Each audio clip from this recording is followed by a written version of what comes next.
காலைதோறும் புதியவை. உங்கள் தேவனாகிய கர்த்தர். ஜனவரி 7. உன்னை அடிமைத்தன வீடாகிய எகிப்து தேசத்திலிருந்து புறப்பட பண்ணின உன் தேவனாகிய கர்த்தர் நானே. யாத்ராகமம் 20:2. உன் தேவனாகிய கர்த்தர் நானே என்று தேவன் சொல்கிறார். நான் உன் தேவன் என்று தேவன் உடன்படிக்கை உறவை காட்டுகிறார். இது தேவனையும் தேவ ஜனங்களையும் இணைக்கும் பந்தம். இது தேவ வல்லமையை அல்ல, சொந்தத்தையும் அர்ப்பணிப்பையும் குறிக்கிறது. அவர் தூரத்தில் இருப்பவராக அல்ல, அருகில் இருக்கிற உடன்படிக்கை சிநேகிதராக தம்மை வெளிப்படுத்துகிறார். நான் வெறும் தேவன் மட்டுமல்ல, நான் உன் தேவன் என்கிறார். நான் உங்கள் நடுவிலே உலாவி உங்கள் தேவனாயிருப்பேன், நீங்கள் என் ஜனமாய் இருப்பீர்கள் என்று லேவியராகமம் 26:12 வாக்குறுதி தந்திருக்கிறார். அவர் நம்மோடு இருந்து நம்மை வழிநடத்தி காத்து போஷித்து நடத்துகிறார். இது ஆளும் அதிகாரம் அல்ல, அன்பான அப்பாவின் உறவு. நல்ல குயவன் ஒருவர் இருந்தார். அவர் மண்ணால் ஒரு அழகான பானை செய்தார். அது பளபளப்பாகவும் வலிமையாகவும் இருந்தது. அவர் அதை தினமும் பயன்படுத்தி எல்லோரிடமும் பெருமையாக காட்டிக்கொள்வார்.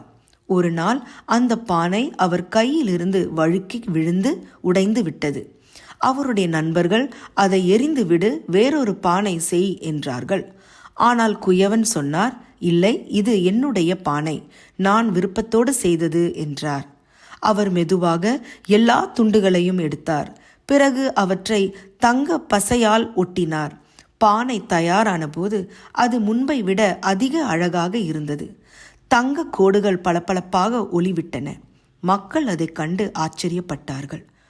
குயவன் சிரித்துக்கொண்டே, இது ஒரு முறை உடைந்தது, ஆனால் நான் மீண்டும் சரி செய்திருக்கிறேன். இது இன்னும் எனது பானைதான் என்றார்.